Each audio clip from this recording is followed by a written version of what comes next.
Assalamualaikum warahmatullahi wabarakatuh. Hai anak-anak sahabat SD, sudah siap dan semangat ya untuk belajar? Kali ini kita akan belajar tematik kelas 5, tema 1, subtema 3, pembelajaran yang kelima. Sebelum kita mulai pembelajarannya, mari kita berdoa terlebih dahulu. Tujuan pembelajaran kali ini adalah sebagai berikut.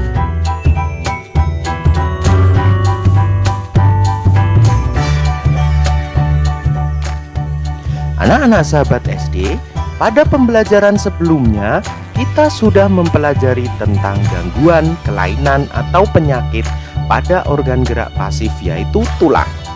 Sama halnya dengan tulang, otot sebagai organ gerak aktif juga dapat mengalami gangguan, kelainan, atau penyakit apabila kita tidak menjaganya dengan baik. Sekarang, coba kalian simak penjelasan berikut ini tentang macam-macam kelainan, gangguan, atau penyakit pada otot. Macam-macam kelainan, gangguan, atau penyakit pada otot manusia.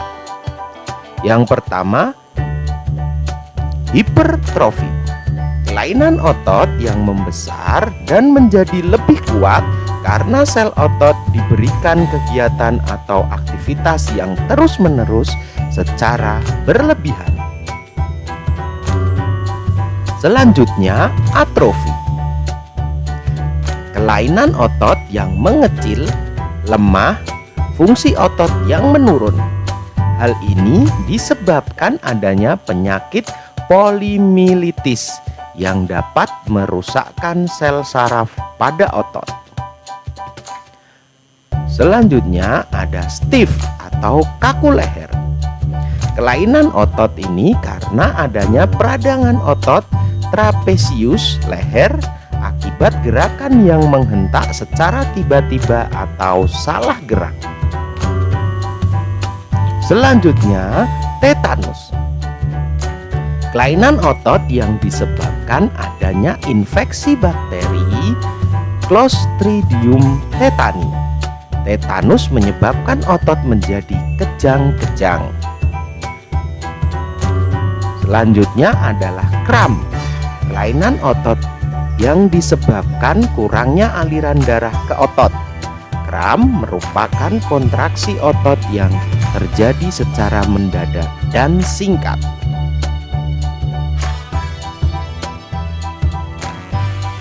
Itulah tadi beberapa gangguan atau kelainan pada otot manusia. Dengan mengetahui berbagai kelainan dan gangguan pada otot manusia beserta penyebabnya, kita jadi bisa lebih berhati-hati dalam melakukan setiap gerakan dalam suatu kegiatan.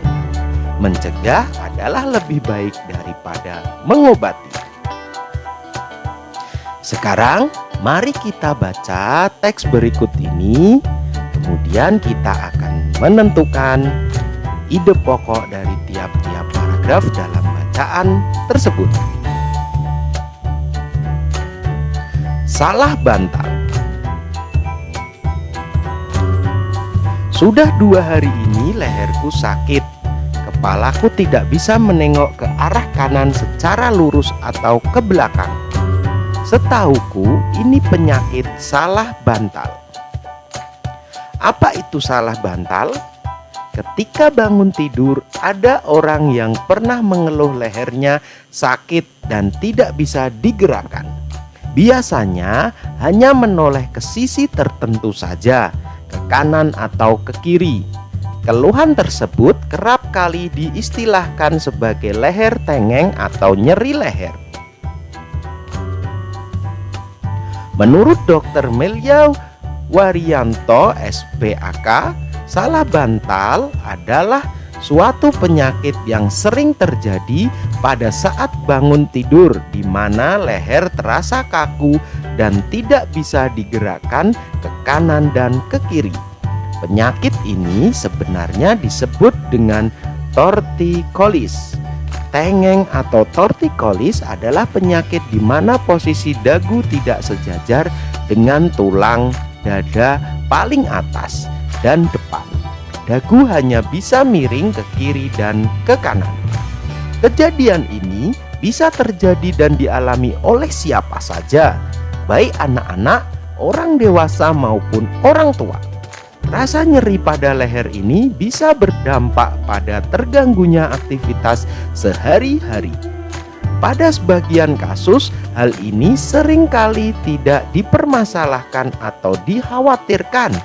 Akan tetapi, tidak sedikit pula orang yang menjadikan kondisi ini sebagai suatu keadaan yang sangat mengganggu. Penyebab tortikolis adalah salah posisi tidur, bantal yang terlalu tinggi, bantal yang kaku, sehingga pundak menjadi pegal dan kaku, leher terkilir, tengkuk dan leher terpapar angin dan dingin.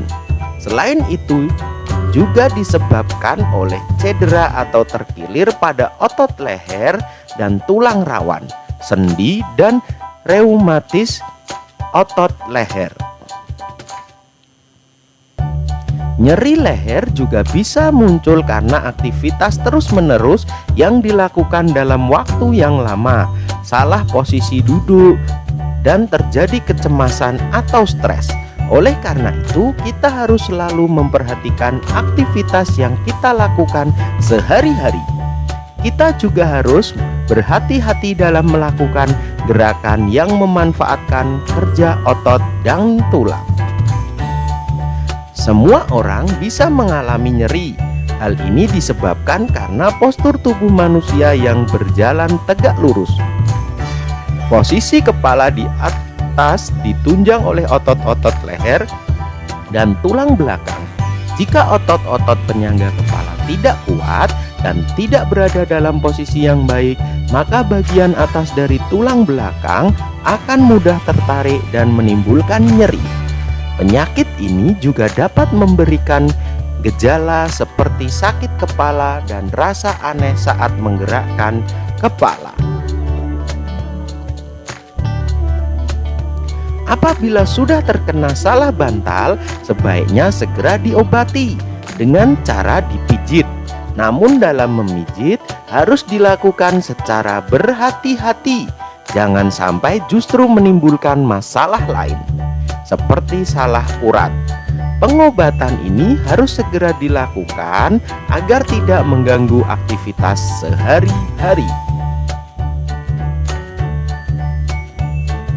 Selain dengan memijat, sakit nyeri pada otot leher dan otot-otot pada bagian tubuh lainnya dapat diobati dengan menggunakan obat-obatan khusus untuk otot. Banyak macam dan jenis obat untuk sakit otot. Ada obat alami dan ada pula obat kimia. Kita pun juga dapat melakukan perawatan sendiri di rumah. Misalnya dengan mengompres, menempelkan koyo hangat, dan mandi air hangat. Bagaimana cara agar terhindar dari penyakit salah bantal? Caranya sebagai berikut. Posisi tidur harus nyaman. Jangan menggunakan bantal yang terlalu tinggi dan keras. Jangan tidur dengan memakai kipas angin yang langsung menghadap tubuh. Pada saat tidur, sebaiknya tidak satu posisi saja, bisa miring atau terlentang. Tidur jangan di atas kasur yang keras.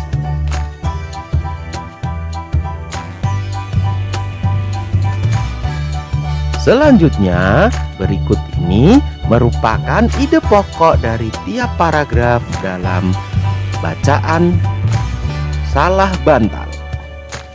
Paragraf 1. Sudah 2 hari ini leherku sakit. Paragraf 2. Salah bantal adalah ketika bangun tidur lehernya sakit dan tidak bisa digerakkan. Paragraf 3. Menurut Dr. Melia Waryanto, SPAK, salah bantal adalah suatu penyakit yang sering terjadi pada saat bangun tidur di mana leher terasa kaku dan tidak bisa digerakkan ke kanan dan ke kiri. Paragraf 4. Kejadian ini bisa terjadi dan dialami siapa saja, baik anak-anak, orang dewasa maupun orang tua. Paragraf 5, penyebab tortikolis adalah salah posisi tidur, bantal terlalu tinggi, bantal yang kaku sehingga pundak menjadi pegal dan kaku, leher terkilir, tengkuk dan leher terpapar angin dan dingin. Paragraf 6, nyeri pada leher juga bisa muncul karena aktivitas terus-menerus yang dilakukan dalam waktu yang lama, salah posisi duduk, dan terjadi kecemasan atau stres. Paragraf 7, semua orang bisa mengalami nyeri. Paragraf 8, bila sudah terkena salah bantal, ada baiknya segera diobati dengan cara dipijat. Paragraf 9, selain dengan memijat, sakit nyeri pada otot leher dan otot-otot pada bagian tubuh lainnya dapat diobati dengan menggunakan obat-obatan khusus untuk otot. Paragraf 10, cara agar terhindar dari penyakit salah bantal.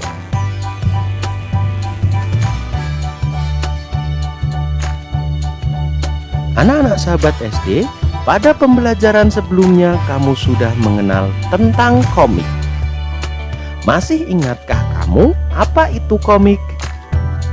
Ya, komik adalah suatu bentuk seni yang menggunakan gambar-gambar tidak bergerak dan disusun sedemikian rupa sehingga membentuk jalinan cerita. Agar dapat membuat komik dengan baik, selain kamu harus mengetahui arti komik seperti yang sudah kamu pelajari tadi, kamu juga harus tahu ciri-ciri komik yang baik. Berikut ini adalah ciri-ciri dari komik. Yang pertama, hadir untuk menyampaikan cerita. Pesan dan informasi disampaikan dengan menggunakan teks dan gambar.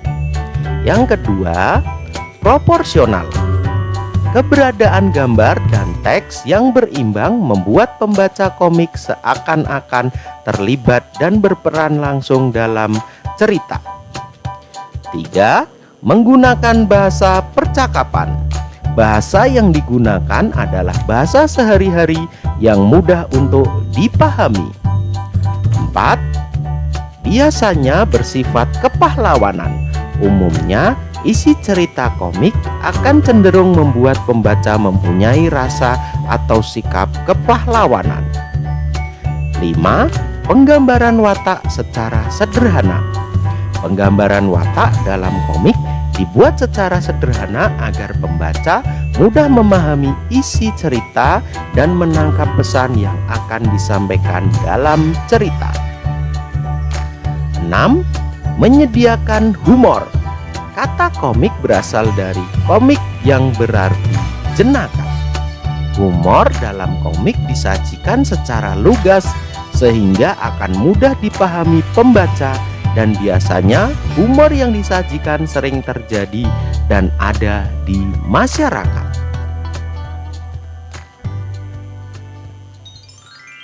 Demikian pembelajaran dari tema 1 subtema 3 pembelajaran 5. Tetap semangat, rajin belajar, rajin beribadah, jadilah generasi penerus bangsa yang cerdas, berkarakter, menyenangkan, luar biasa, hebat.